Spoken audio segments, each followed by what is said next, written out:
Hello friends, നമ്മുടെ പുതിയ വീഡിയോയിലേക്ക് എല്ലാവർക്കും സ്വാഗതം. നമ്മൾ ഇന്ന് കരിമീൻ പൊള്ളിക്കാൻ പോവുകയാണ്. അതിലേക്ക് നമ്മൾ ചേർക്കാൻ എടുത്തിരിക്കുന്ന സാധനങ്ങൾ: 1 ടേബിൾ സ്പൂൺ മുളക് പൊടി, 1/4 സ്പൂൺ മഞ്ഞൾ പൊടി. ഇതിൻ്റെ അകത്തും പുറത്തും എല്ലാം നല്ലതുപോലെ അങ്ങ് തേച്ച് പിടിപ്പിക്കണം. എന്നിട്ടൊരു 5 മിനിറ്റ് സമയം ഇതിങ്ങനെ വെക്കണം.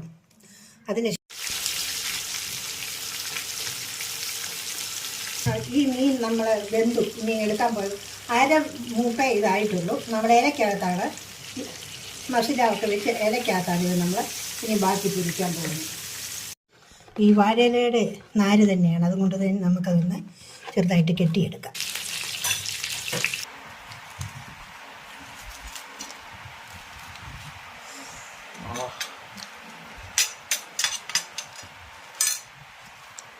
നല്ല പിടി കെട്ട സാധനമുണ്ട്.